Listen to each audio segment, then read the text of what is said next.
dosa dan derajat kita diangkat oleh Allah Subhanahu wa taala.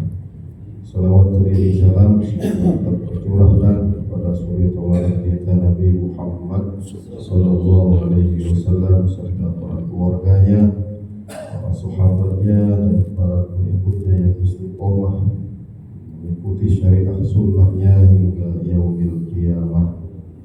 Hari ini kita akan melanjutkan kajian kitab dari kitab Lubabul Hadis yang dikarang oleh ulama yang masyhur, yakni Imam As-Suyuti. Nah, yang pada hari ini, kesempatan ini kita sudah memasuki pada fi fadilatil wudu'i, tentang keutamaan daripada wudu. Sebagaimana yang kita ketahui bahwa wudu adalah salah satu syarat untuk terpenuhinya sebagai ibadah seseorang kepada Allah Subhanahu wa taala, yakni salat. Bahkan para ulama sepakat mengatakan bahwa la sholata liman la wudu'a.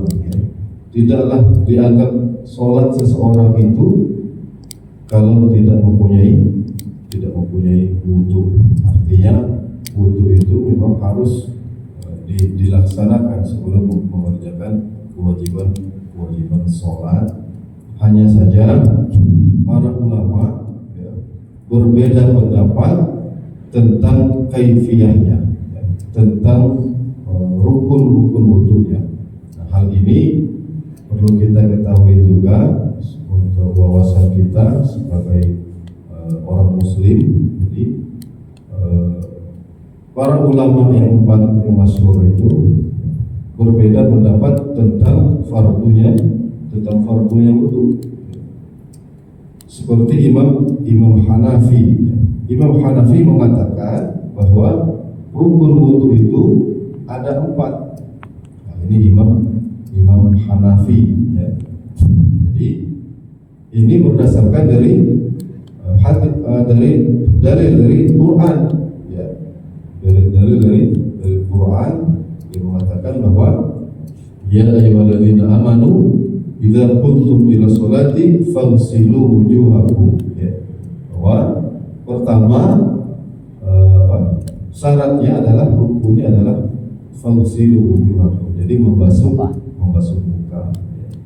Kemudian urutan yang kedua sesuai dengan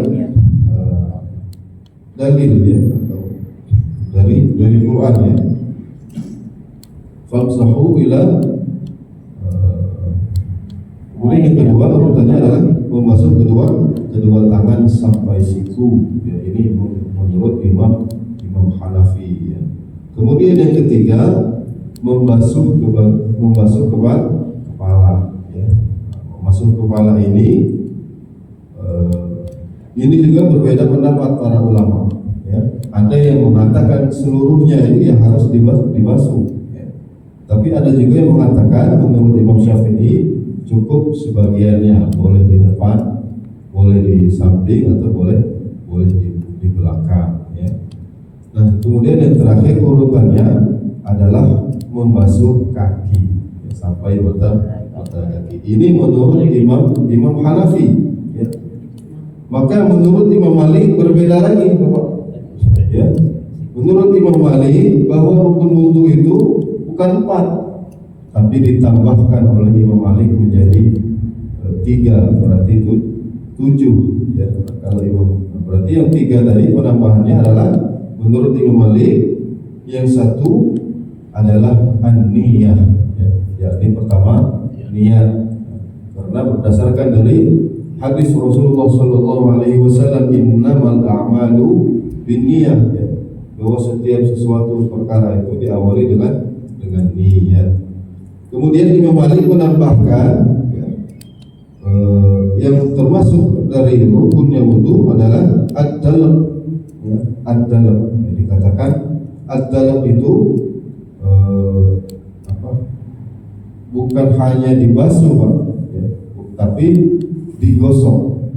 Ya, bukan hanya dibasuh tapi digosok. Jadi tangan termasuk kaki, karena orang-orang yang hidup di zaman di masa Imam Malik ya, mungkin cuacanya lebih ekstrim ya, atau memang kulitnya yang kasar ya, berbeda dengan orang-orang Indonesia, maka Imam Malik mengatakan rukun wudu ya, yang termasuk fardunya wudu itu adalah ad-dalam ya, jadi dengan menggosok.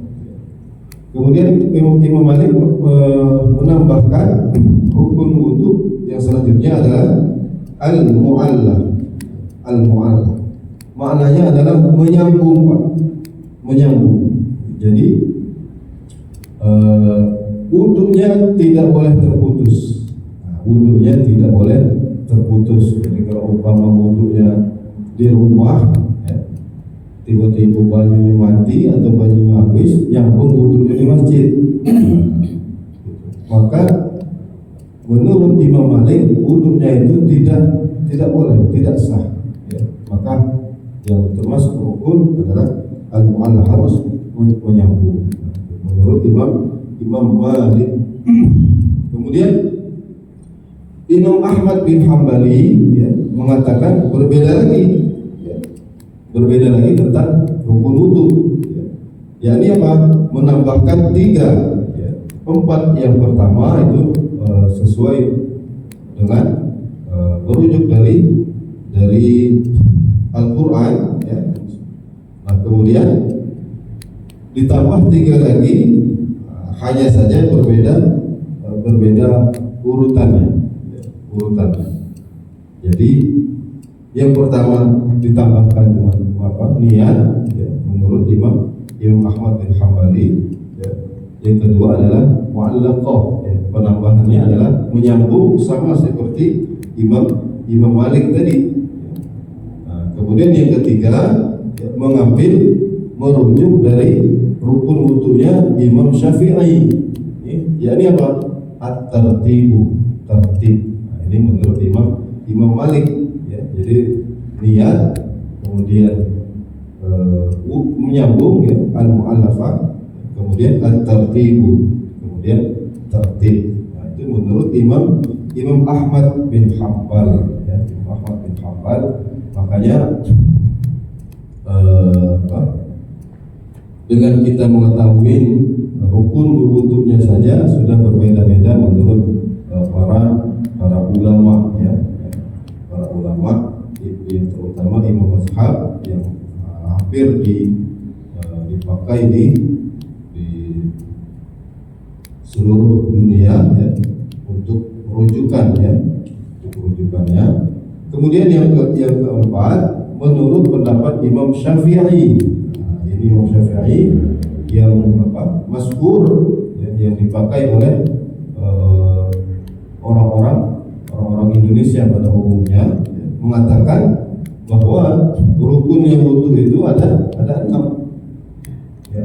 Jadi berbeda-beda, Pak. Kalau Imam Hanafi mengatakan rukun wudu itu ada 4, Imam Malik mengatakan rukun wudu itu ada 7 ya. Kemudian Imam Hambali mengatakan rukun wudu itu juga ada 7, tapi Imam Syafi'i mengatakan rukun wudu itu ada 6 ya. Apa? Yang pertama adalah an-niyah ya. Pertama niat ya. Kemudian urutan kedua sampai kelima itu sama seperti merujuk kepada dalil Al-Quran tadi ya. Membasuh muka, kemudian membasuh tangan, kemudian mengusap sebagian kepala, kemudian membasuh kaki sampai mata kaki. Nah, kemudian Imam Syafi'i menempatkan urutan terakhir, yakni adalah at-tartibu. Jadi tertib, apa maknanya? Adalah tertib itu berurutan ya. Jadi tidak boleh mengacak, apakah mau dari tangan dulu baru niat atau muka dulu baru kaki, tidak. Jadi urutannya harus at-tartibu. Ini sebagai wawasan kita ya, untuk mengetahui ternyata wudu saja beda pendapat menurut para mazhab ini. Makanya kalau bapak-bapak yang sudah pernah berangkat umroh atau haji ya, di Mekah Madinah itu, kita melihat orang wudhunya itu beda-beda, ya, beda-beda. Maka seperti itulah, karena di sana itu bukan hanya 4 mazhab itu, Pak, ya, bukan hanya 4 mazhab ya, yang berkumpul ya. Nah, maka cara ulama-ulama ya, menempatkan posisi, menempatkan fardunya atau rukunnya wudhu itu sudah berbeda. Tetapi yang akan kita kaji di sini bukan di fikihnya, ya, bukan di fikihnya, ya, itu sebagai mukadimah kita untuk mengetahui bahwa ternyata rukun wudhu itu berbeda-beda menurut para ulama. Yang akan kita kaji ya, pada kesempatan ini adalah tentang keutamaannya itu apa saja, keutamaan dari wudhu itu apa saja ya. Bapak Ibu yang dirahmati Allah, di dalam kitab Lubabul Hadis ini ya, dikatakan bahwa Rasulullah SAW bersabda, "Ma min 'abdin wa la imra'atin," ya, tidaklah seorang hamba ya, hamba itu yang dimaksud adalah laki-laki ya, dan bukan pula perempuan ya, tawaddu, dan dia berwudu, fa ahsanal wudu'a, kemudian dia membaguskan wudunya, menyempurnakan wudunya. Nah, makna dari menyempurnakan wudunya ini adalah apa? Dia mengetahui rukun wudunya, dia mengetahui sunnah wudunya, bahkan dia mengetahui adab-adab wudunya ya. Nah, termasuk adab-adab wudunya ini yang sering kita lalaikan, Pak ya. Kadang-kadang kita wudu sambil ngobrol ya. Nah, ini hukumnya makruh ya, maka kurang sempurna ya. Ya, atau wudunya ngomong kalau kita sedang di kamar mandi ya. Kadang-kadang habis mandi, Pak ya, tidak landep lagi langsung wudu. Itulah kondisinya. Maka hukumnya juga makruh ya, makruh ya. Bukan tidak sah ya, tapi makruh, adabnya kurang ya. Jadi yang dikatakan adab-adabnya seperti itu. Bahkan ada menurut Umar bin Khattab ya, Sayyidina Umar bin Khattab, di tempat wudhu kita masing-masing itu, Pak, bahkan di masjid sekalipun itu ada setan. Nama setannya adalah setan Al-Kan ya. Apa tugasnya? Supaya orang yang sedang berwudu itu tidak sempurna, dibuatnya gelisah, kadang-kadang dibuatnya pengennya buru-buru tuh ya. Mulai urutan itu dekati yang sempurna, muka batasannya mana, tangan batasannya mana ya. Kaki bahkan ngomong disebur-seburnya bukan dibasuh. Nah, itu gawe setan, Pak. Gawe setan, namanya setan Al-Kan menurut Umar bin Khattab ya. Jadi kalau dia berhasil mengganggu orang yang wudu itu tidak sempurna, maka setan tidak repot lagi untuk masuk masjid untuk godain orang-orang yang sedang sholat. Kenapa? Wudunya tidak sempurna, tidak sah berarti sholat, berarti sudah selesai ganggu setan tadi. Maka itulah ya, dianjurkan ya, oleh Rasulullah SAW, wudunya harus sempurna ya, harus sempurna. Yakni kita mengetahui syaratnya, mengetahui fardunya, dan mengetahui adab-adabnya ya. Apa kata Rasulullah SAW? Fa ahsanal wudu'a ya. Kemudian dia menyempurnakan wudunya, thumma qara'a ba'dahu suratul Qadr. Nah, ini Bapak ya. Jadi setelah wudu kita membaca doa ya, membaca doa wudu, kemudian dilanjutkan membaca suratul Qadr ya. Inna anzalnahu fi lailatul qadr, di dalam hati baik ya. Di dalam hati baik ya, tak usah nak kuat-kuatnya ya. Apalagi tak dibaca dengan pecah-pecah Polri itu ya, lama tak apa ya.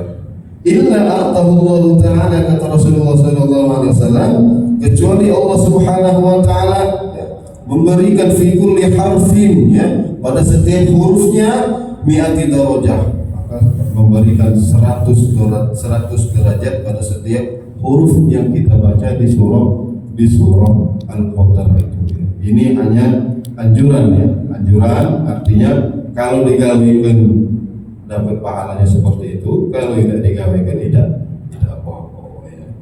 Wa khalaqallahu ta'ala, dan Allah Subhanahu wa ta'ala menciptakan fi kulli qudratin ya qadarat min wuquti malakannya.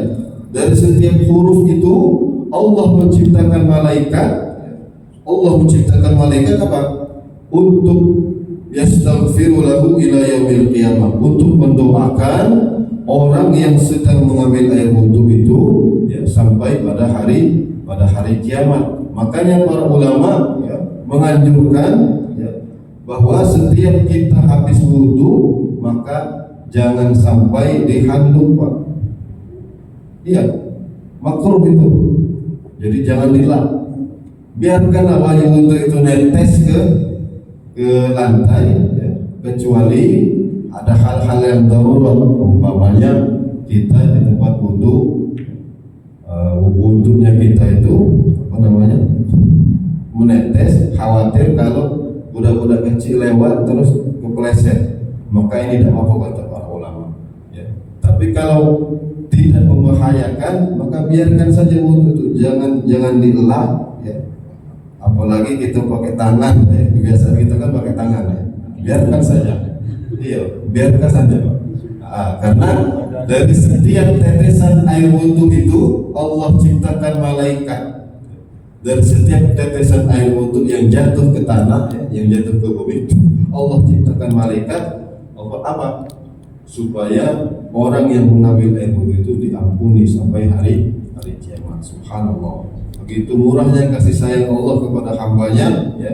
Bahkan hal-hal yang wudhu saja sudah diperhatikan oleh Allah Subhanahu wa taala ya.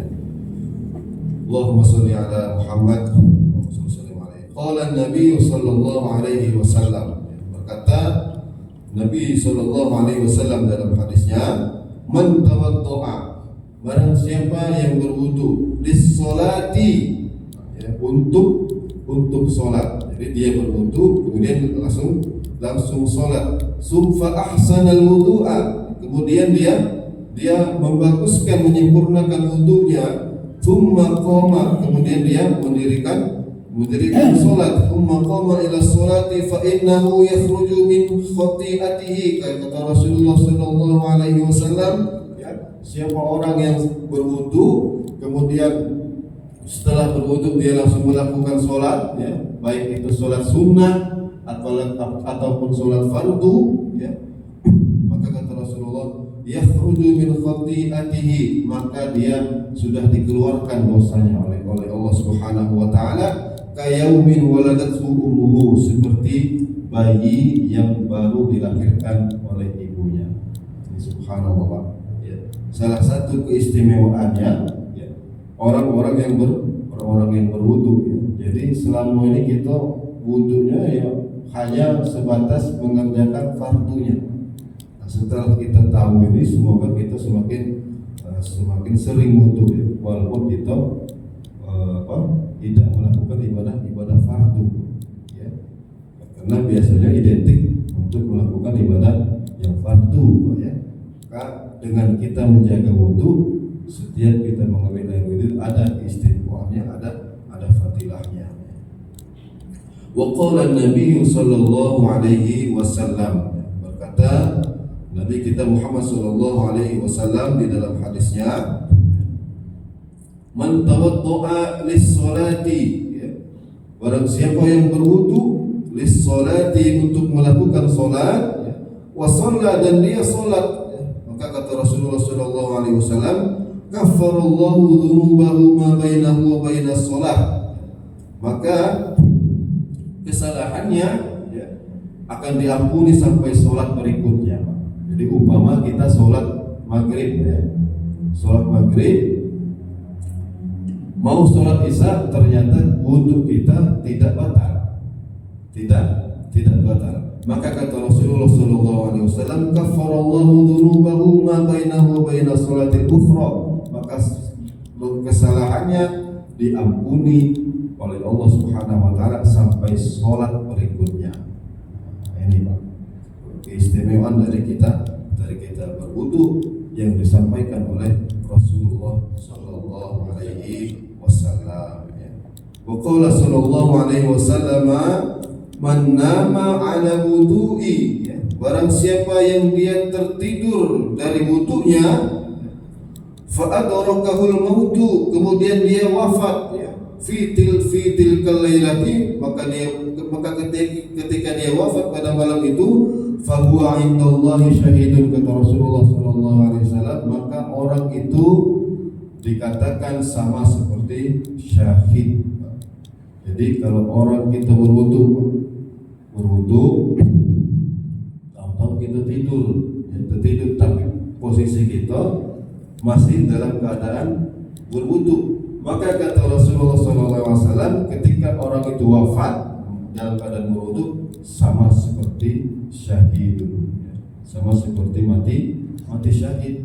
Maka kita dianjurkan sebelum tidur itu kan cuci tangan, cuci muka, nggak murah sekalian wudu. Nah, yang jelas-jelas faedahnya langsung dari Rasulullah SAW.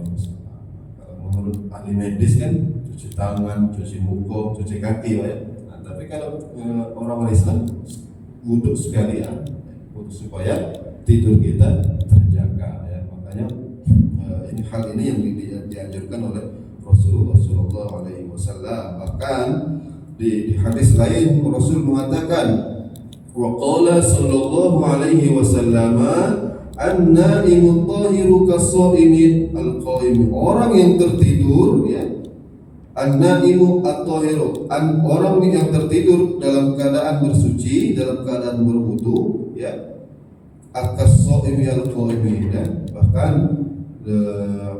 seperti orang yang berpuasa dan orang yang mendirikan salat malam.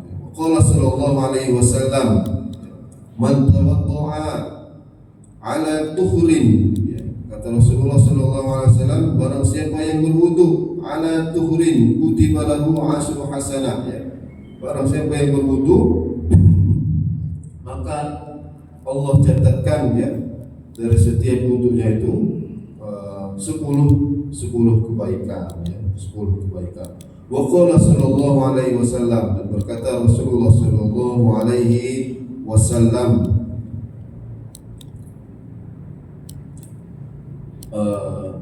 la salata liman la wudu'a lahu. Ini hadis yang populer, hadis yang populer. Kenapa wudu itu menjadi fardu, karena ini hadis yang populer yang sering kita dengar, la sholata liman la wudu'a lahu. Jadi tidak dianggap sholat seseorang itu kalau dia tidak mempunyai wudu. Wala wudu'a liman lam yuzkar ismallahi alaihi, dan tidak ada wudu bagi orang yang tidak menyebut asmanya Allah Subhanahu wa taala. Jadi kalau kita wudu tanpa membaca basmalah, maka oleh para ulama bahkan dikatakan tidak dianggap wudu, walaupun membaca basmalah itu adalah sunnahnya mengambil air wudu, karena para ulama menjelaskan bahwa membaca basmalah itu adalah hal yang wajib. Bahkan dikatakan di dalam sholat pun la sholata, tidak diterima seseorang itu la yaqra'ul basmalah, apabila tidak diawali dengan basmalah. Para ulama juga berbeda pendapat. Ada yang basmalah itu dijaharkan seperti Imam Syafi'i, ketika sholat Bismillahirrahmanirrahim. Ada yang disirkan, seperti para ulama-ulama di Timur Tengah, baik yang di Mekah dan sekitarnya, ketika mereka sholat maka basmalahnya disirkan, tetapi sama-sama wajib, sama-sama dibaca maksudnya. Nah, yang salah itu yang tidak membaca Al-Fatihah, yang tidak membaca basmalah, maka sholatnya tidak akan diterima. Sholatnya tidak tidak akan diterima. Bahkan hukum membaca basmalah itu sendiri banyak. Ada berapa? Ada 5 ya. Ada 5. Basmalah itu menjadi 5 hukumnya kapan? Pertama, membaca basmalah menjadi haram. Kapan? Ketika dibaca di awal surah At-Taubah. Menjadi haram bahkan oleh ulama tajwid, ulama Quran, membaca Al-Quran dan membaca basmalah di awal surah At-Taubah itu diharamkan. Apa tafsirnya, penjelasannya? Karena di dalam surah At-Taubah itu surahnya menjelaskan tentang orang-orang yang munafik.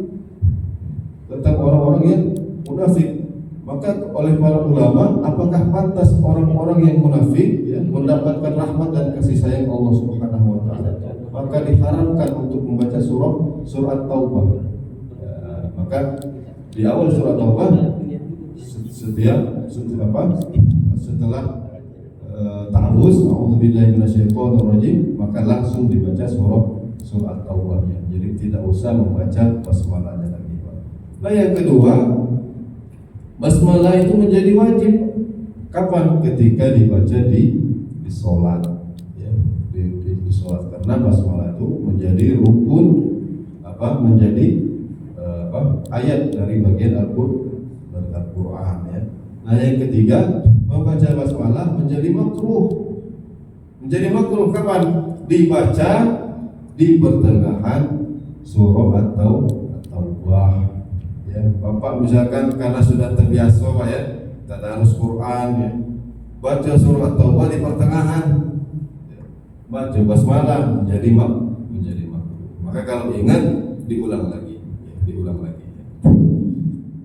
Nah, baik, kita lanjutkan hadisnya. Wa qala sallallahu alaihi wasallam ya, al-wudu'u syatrul iman ya, maka bahkan kata Rasulullah sallallahu alaihi wasallam, wudu itu adalah bagian dari iman. Qala sallallahu alaihi wasallam, sibghatul wudu'i marratun. Ya, ini penting juga Pak. Ya. Sibghatul wudu'i, inti dari wudu itu marratun, hanya sekali Pak. Nah, ini ya. Faman tawadda'a marrataini kana lahu kiflani minal ajri, kata Rasulullah, barang siapa yang mengerjakan wudu 2 kali maka pahalanya dilipat gandakan. Jadi kalau yang menurut versi aslinya, wudu itu hanya dilakukan sekali ya. Membasuh muka sekali, tangan sekali, itu sudah cukup ya. Sampai ke kaki itu sudah cukup. Adapun dilakukan 2 kali, maka pahalanya dilipat gandakan oleh Allah Subhanahu wa taala. Bagaimana yang melakukan 3 kali? Nah, seperti kebiasaan kita ya. Wa man tawadda'a salasan ya, barang siapa yang mengerjakan wudu dengan 3 kali, fa huwal wudu'ul anbiya'i min qabli. Maka kata Rasulullah sallallahu alaihi wasallam, maka wudunya sama seperti yang dilakukan oleh para nabi dan para aulia. Nah, jadi yang di 3 kali itu yang dicontohkan langsung oleh para nabi dan para aulia. Makanya kita dianjurkan wudunya 3 kali ya. Jadi untuk mengambil sunnahnya ya. Satu hadis lagi, qala sallallahu alaihi wasallam, la yuqbalullahu salata ahadikum ya, tidaklah seseorang itu dikatakan berwudu ya, idza ahdasa ya, apabila dia berhadas, hatta yatawaddu'a, sehingga dia berwudu lagi. Jadi kalau batal wudu lagi, itu yang dianjurkan oleh Rasulullah sallallahu alaihi wasallam. Wa fil ihya, bahkan di dalam kitab Ihya Ulumuddin ya, menjelaskan, man tawaddu'a fa ahsana al-wudu'a, barang siapa yang berwudu dan menyempurnakan wudunya, wa shalla rak'ataini ya, lam yahdits nafsahu ya, dan dia salat ya, 2 rakaat dengan tidak membicarakan apapun, kharaja min dzunubi kayamin waladathu ya, sama seperti hadis yang di awal tadi ya, maka orang itu diampuni dosanya sebagaimana bayi yang baru dilahirkan dari ibunya. Yang dikatakan dosa-dosa di sini maksudnya dosa-dosa kecil Pak. dosa-dosa kecil kita cepat dihapus oleh Allah Subhanahu wa taala. Bahkan ya, kita itu sudah terjaga dari apa? Dari dosa-dosa ya. Tinggal kita yang bisa menahan atau melakukan kesalahan lagi ya. Seperti yang kita lakukan kemarin di hari Jumat itu. Subhanallah, fadilahnya Pak. Apa kata Rasulullah?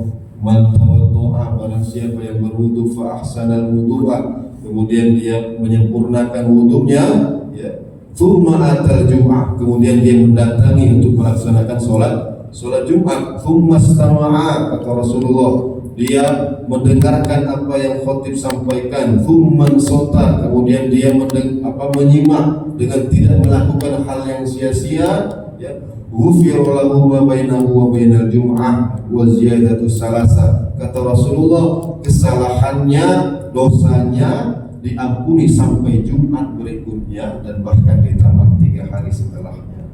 Itu fadilah dari kita melaksanakan ibadah sholat Jumat. Bapak Ibu yang dirahmati Allah, ini saja yang dapat kami sampaikan. Mudah-mudahan ini bermanfaat. Mari sama-sama kita akhiri dengan doa kafaratul majlis. Subhanakallahumma wa bihamdika asyhadu an la ilaha illa anta astaghfiruka wa atubu ilaik. Rabbana atina fid dunya hasanah wa fil akhirati hasanah wa qina adzabannar. Walhamdulillahi rabbil alamin. Wal 'afwu minkum. Wassalamualaikum warahmatullahi wabarakatuh. Waalaikumsalam warahmatullahi wabarakatuh. Demikian tadi kajian dari Ustaz dari SPD Al-Hafiz dengan kajian tentang wudu, dan mudah-mudahan kita semua dapat mengambil apa yang disampaikan oleh Ustaz tadi. Dan marilah kita tutup dengan acara ini dengan lafaz hamdalah. Alhamdulillah.